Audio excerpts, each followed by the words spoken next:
प्रधानमंत्री आरोप लगा रहे हैं, मुख्यमंत्री पलटवार कर रहे हैं, लेकिन घोटाले के इस अवैध पैसे का लेन देन कैसे हुआ है, किसने पैसे दिए, किसे दिए जाने थे, अब तक कितनी रकम जो है वो ईडी ने जब्त की है, कितनी रकम पकड़ी गई है, सब आपको बताते हैं। दरअसल पूरा हिसाब किताब इस महादेव ऐप पर हुई कार्रवाई का ईडी की प्रेस रिलीज और रिमांड कॉपी के पन्नों में दर्ज है। ये हमारे पास हाथ में भी है ये रिमांड कॉपी। 3 पन्नों की ईडी की प्रेस रिलीज के पहले पन्ने पर लिखा है 5 करोड़ 39 लाख रुपए की रकम जब्त की गई है। ये पैसे एक नेता जिनका नाम बघेल बताया गया उनको दिए जाने थे, ये ईडी कह रही है, और इस पैसे का इस्तेमाल विधानसभा के चुनाव में ही होना था।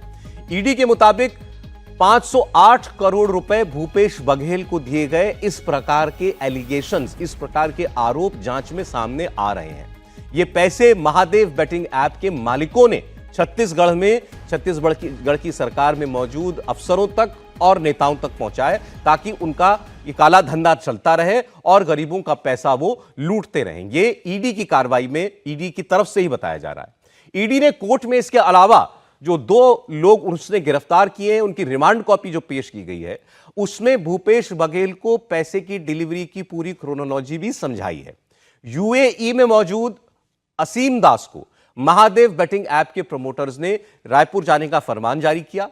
असीम दास से कहा गया कि वो रायपुर जाकर इस पैसे की डिलीवरी करे, ताकि इन पैसों का इस्तेमाल छत्तीसगढ़ के चुनाव में किया जा सके। और ईडी इन सारी बातों में खुलकर कांग्रेस पार्टी का नाम भी ले रही है। ये कह रही है कि रूलिंग पार्टी को पैसा जाना था और छत्तीसगढ़ के मुख्यमंत्री का भी नाम उसमें कई बार लिया गया।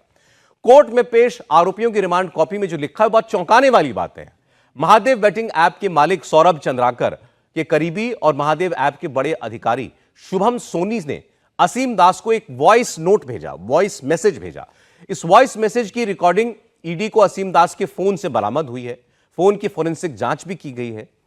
इस वॉइस नोट में क्या क्या बातें हैं, उसकी पूरी डिटेल ईडी की इस रिमांड कॉपी के अंदर मौजूद है और उसका ट्रांसक्रिप्ट ईडी ने लिखा हुआ है। उसमें साफ लिखा है कि जो व्यक्ति है जिसको कैश कुरियर बताया गया है, उसको कहा गया कि वो तुरंत भारत जाए और भारत जाकर के वो जो पैसा है वो पैसा बघेल जी को मुहैया कराए। और ये सारी बातें उसके अंदर रिमांड कॉपी में और तफसील से लिखी हुई हैं। लेकिन अब ये कितना सियासी मामला है और जो कानूनी पहलू हैं उसके वो किस ओर इशारा कर रहे हैं, भूपेश बघेल के वाकई किसी परेशानी में पड़ते हुए दिखाई दे रहे हैं। बात करने के लिए हमारे साथ 2 मेहमान स्टूडियो में मौजूद हैं, सीनियर जर्नलिस्ट राहुल महाजन जी और समीर चौगांवकर साहब। राहुल जी, समीर जी, बहुत स्वागत है आपका। आपने भी अब तक स्टडी कर लिया हुआ है पूरा मामला क्या है। आज तो प्रधानमंत्री ने रैली से साफ तौर पर इसको उठा दिया। क्या लग रहा है आपको? ईडी कह रही है सीधा मुख्यमंत्री का नाम लेकर के 500 करोड़ रुपया जो है आरोप है कि उन तक पहुंचाया गया किश्तों में। देखिए, पहले तो ये समझना चाहिए कि भाई छत्तीसगढ़ी क्यों। तो जो सौरभ चंद्राकर हैं और रवि उप्पल, जो 2 लोग महादेव ऐप के मालिक बताए जा रहे हैं, ये दोनों जो हैं छत्तीसगढ़ के रहने वाले हैं और इस कारण से छत्तीसगढ़ प्रोमिनेंस में आता है। ठीक है। अब ये भी बातें सामने आई है कि ये महादेव ऐप जो है एक ऐप है, उन्होंने 11 और ऐप जो हैं वो खरीदे थे और वो अलग अलग ऐप्स के जरिए ऑपरेट करते थे। अब ईडी की जांच में क्या आएगा सामने, वो देखने की बात है। अब छत्तीसगढ़ में इसमें पैसा कैसे जाता था, इसमें ऑनलाइन भी पैसा जाता था।